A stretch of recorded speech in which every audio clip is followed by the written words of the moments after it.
حضور کی ہر خصلت، حضور کی سیرت کا ہر عنوان خوبصورت ہے۔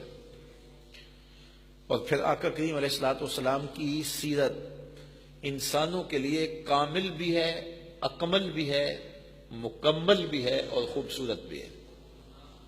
یہ نہیں ہے کہ کسی گوشہ زندگی میں تو تمہیں حضور کی سیرت مل جائے اور کسی گوشہ زندگی کے اندر حضور علیہ الصلوۃ والسلام کی سیرت تمہیں نظر نہ آئے۔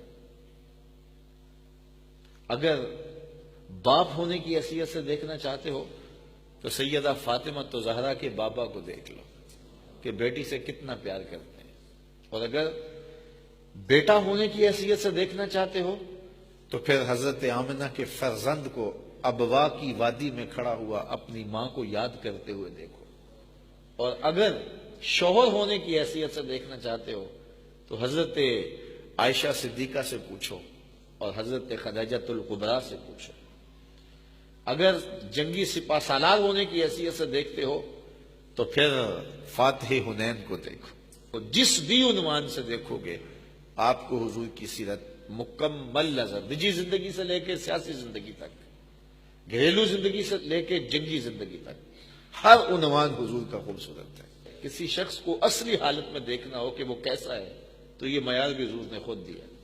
خیرکم خیرکم لأہلہ وانا خیرکم لأہلی، تم میں سے بہتر وہ ہے جو اپنے اہل خانہ کے ساتھ بہتر ہے، اور میں تم میں سب سے زیادہ اپنے اہل خانہ کے ساتھ بہتر ہوں۔ کیونکہ یہاں آ کر کسی شخص کا پتہ چلتا ہے۔ کچھ لوگ دوستوں کے ساتھ بڑے خوبصورت انداز سے پیش آتے ہیں، کاروبار میں اگر ان کو دیکھو تو بڑے اچھے کاروباری ہوتے ہیں، لیکن اگر وہی شخص گھر آتا ہے تو گھر آ کے فرعون بن جاتا ہے۔ تو دوستوں کے ساتھ رویہ اچھا ہے، رشتہ داروں کے ساتھ رویہ اچھا ہے، کاروباری حضرات کے ساتھ رویہ اچھا ہے، لیکن جب بیوی کے پاس آیا تو وہاں ایک عجیب صورت بن جاتی ہے۔ تو کسی شخص کو دیکھنا ہو کہ وہ اپنی اصلی حالت میں کیا ہے، اس کا اندر کھل کے کیسے سامنے آتا ہے، تو اس کو دیکھا جائے کہ وہ اپنے اہل خانہ کے ساتھ رویہ کیسا رکھتا ہے۔ تو یہ معیار دیا، خیرکم خیرکم لأہلہ وانا خیرکم لأہلی، تم میں سے بہتر وہ ہے جو اپنی بیوی کے ساتھ بہتر ہے، اپنے اہل خانہ کے ساتھ بہتر ہے، اور میں تم میں سب سے زیادہ اپنے اہل خانہ کے ساتھ بہتر ہوں۔ جب حضور کا وصال ہوا ہے تو 9 ازواج حضور کے نکاح میں تھی، کسی ایک کو بھی حضور سے شکایت نہیں تھی۔ یہ چھوٹی بات نہیں ہے۔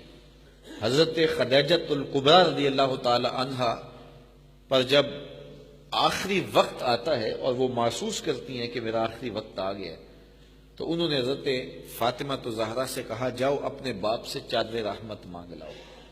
تو وہ حاضر خدمت ہوئی، تو حضور نے ارشاد فرمایا اے فاطمہ اپنی ماں سے پوچھو کہ چادر کیا کرنی ہے۔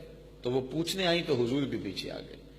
تو سیدہ کا بدن بخار سے تپ رہا تھا، عرض گزار ہوئی حضور مجھے لگتا ہے یہ بخار جان لیوا ثابت ہوگا، میں نے چادر اس لیے منگوائی ہے کہ اس چادر سے مجھے کفن دیا جائے۔